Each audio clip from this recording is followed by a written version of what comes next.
Olá, irmãos. Hoje estudaremos então o capítulo 6 de Isaías. É uma passagem bem conhecida, onde vemos o chamado de Isaías. E vamos nos aprofundar bem nesse texto hoje e ver o que temos a aprender com ele, certo? Mas vamos iniciar então uma oração. Senhor Deus eterno Pai, gratidão, Senhor, por nos dar, Senhor, o privilégio de estudarmos a Tua palavra, Senhor, livremente, de podermos nos conectar mesmo distantes como estamos, Senhor, e por nos permitir, Senhor, realizar o culto santo, agradável e racional, Senhor, ó Pai, mesmo em nossos lares, nossas casas, Senhor. Que possamos continuar, Senhor, com este aprendizado, Senhor, com o estudo da Tua palavra, mesmo distante, Senhor, sempre unidos, Senhor, por um só propósito, que é santificar e engrandecer o Teu nome, Pai. É isso que lhe pedimos e agradecemos no nome do Teu Filho amado, Jesus Cristo. Amém. Certo. Então vamos começar lendo os versos de 1 a 7 do capítulo 6 de Isaías. Então, Isaías 6, de 1 a 7. No ano em que o rei Uzias morreu, eu vi o Senhor assentado no trono alto e exaltado, e a aba de sua veste enchia o templo. Acima dele estavam serafins, cada um deles tinha 6 asas. Com 2 asas cobriam o rosto, com 2 cobriam os pés, e com 2 voavam.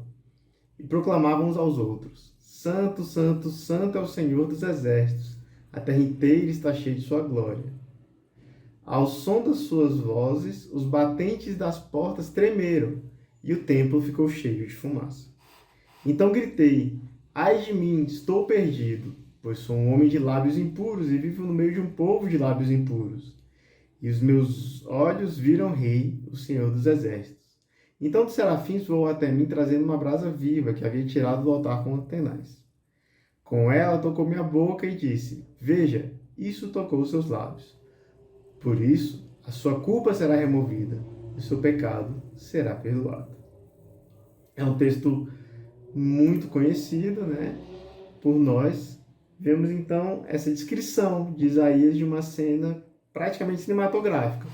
O Senhor em um lugar alto, um trono alto, repleto de glória, suas vestes preenchendo todo esse templo, e acima dele os serafins voando e cantando, né? Então a primeira coisa que a gente nota no texto é que o termo usado por Isaías para o Senhor é Adonai, né? Significa basicamente isso mesmo, Senhor, mas ele é uma forma definitiva desse termo, é uma forma que traz e representa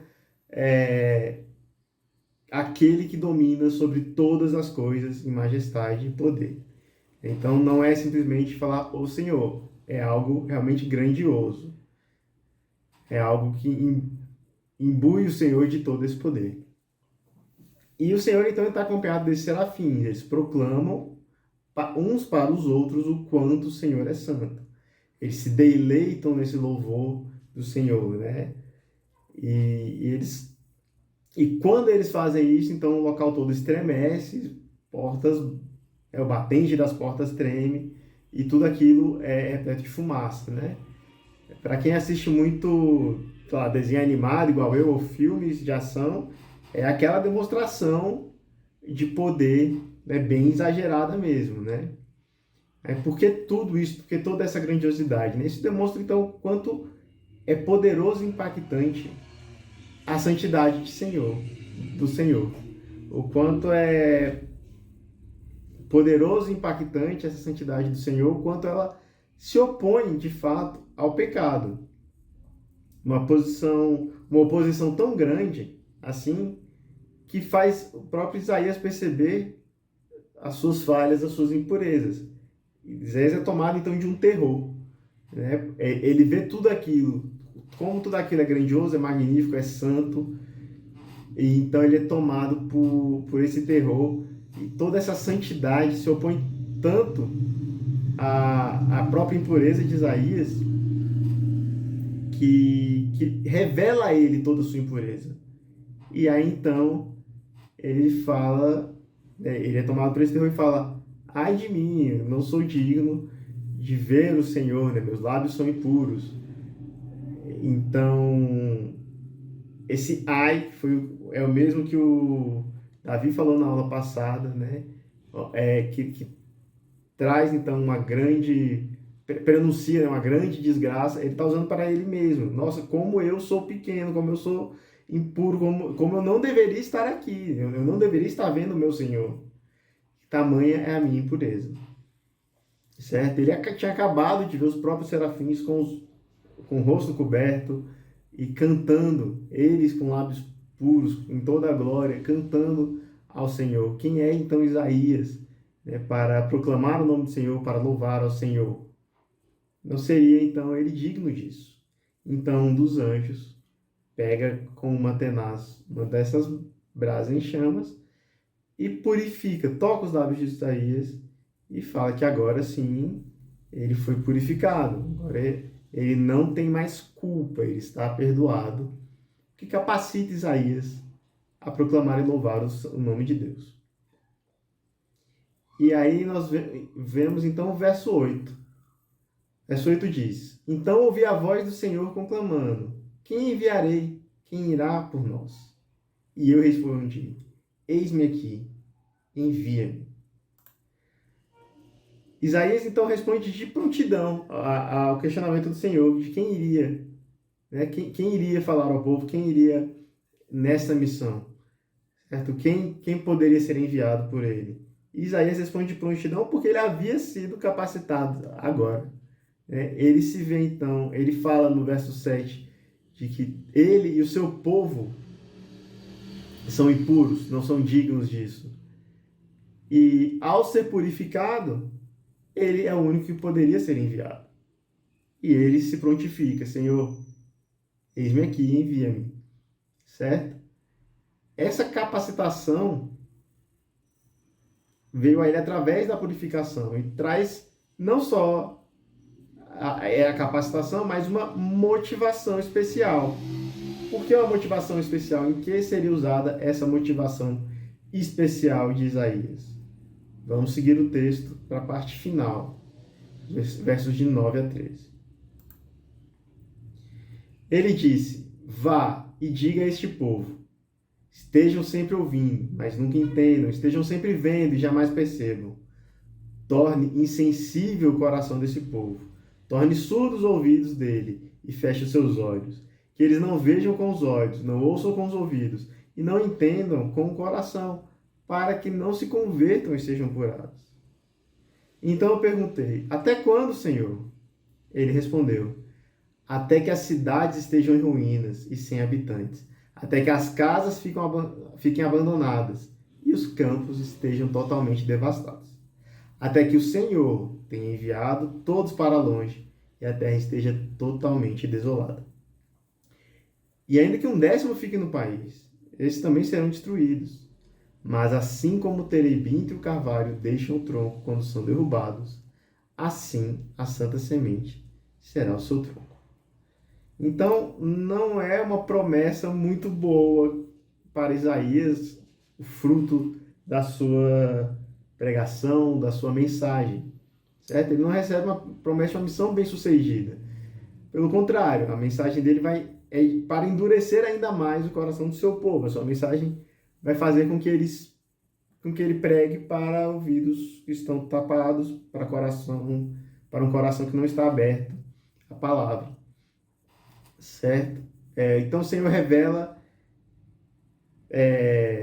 Isaías, então, na verdade, se indigna e se opõe um pouco a isso. Ele pergunta: Senhor, mas até quando isso vai acontecer? Até quando devo seguir com isso? E o Senhor revela para ele que isso vai suceder até que seja dado um fim ao povo. Isaías, então, percebe que ele não vai ver essa transformação do povo, ele não vai ver o seu povo mudar. Né? Os seus contemporâneos não serão transformados, e não sobrará nenhum na terra. Eles serão exilados, serão dizimados, não sobrará nenhum ali naquele lugar. Assim se dará o julgamento de Deus. E a promessa de Deus, então, vem no finalzinho, ali no verso 13. Assim como o terebinto e o carvalho deixam o tronco quando são derrubados, ainda assim a santa semente será o seu tronco. Assim será assim a santa semente será o seu tronco. Por que ele menciona então esse terebinto e o carvalho? O terebinto é usado em alguns pontos, acho que se não me engano até no verso 3, no capítulo 3 de Isaías tem o terebinto. Em Oséias também se menciona essa árvore. Ela é uma árvore que se dá ali no Mediterrâneo, é comum no Mediterrâneo, ali pelas partes do Jordão. E ela é uma árvore que normalmente é encontrada isolada. Uma árvore bem grande, bem frondosa, tem uma sombra enorme. E é muito utilizada, é muito comum ao povo, era muito utilizada para realizar realmente cultos, realizar não somente cultos ao Senhor, mas os povos ali daquela região usam para os seus próprios cultos, para suas próprias manifestações espirituais, certo? E só que ela tem uma característica bem especial, que é o quê? Quando ela é cortada e o seu tronco fica ali no local, ela volta a crescer. Ela se renova. Então, esse é o renovo planejado por Deus, que é revelado a Isaías. Pois todo julgamento que cairá sobre o povo, a semente de Deus brotará ali novamente, trazendo uma nova Israel. Ou seja, diferente de outros povos que deixaram de foram dizimados e extintos, como os assírios, romanos e babilônicos, eles viram sua ruína, a semente de Deus faz de Israel um povo imperecível. Isaías vê então que apesar do coração endurecido do povo, o plano de Deus é maior. Mesmo que o povo de Israel seja dizimado, a semente de Deus fará com que esse povo se reerga. Então, essa é a visão de Isaías no momento do seu chamado. Então, como aplicação para nós fica essa palavra, né? Essa ideia de que ainda que tudo acabe, que tudo seja dizimado, Deus é capaz de fazer ressurgir. Deus é capaz, a semente de Deus vai fazer brotar ali o seu povo. Isso é uma mensagem que fala muito também do julgamento. O julgamento, como a gente viu nos primeiros 5 capítulos até agora, a gente viu eu sempre falando nessa questão de trazer, purificar o seu povo, lançar ao fogo. A gente vê o próprio Cristo falando isso no Novo Testamento, né? A árvore que não dá fruto deve ser lançada fora. E então é esse o propósito de Deus aqui, mostrar que é necessária essa purificação, é necessário uma limpeza, é necessário um chamado à santidade, para que a nova Israel se reerga. No nosso caso, para que nos reergamos na glória de Deus. Então essa é a mensagem que Isaías traz nesse capítulo, essa é a mensagem da sua visão, do seu chamado. Amém? Fiquem com Deus e tenham uma ótima semana.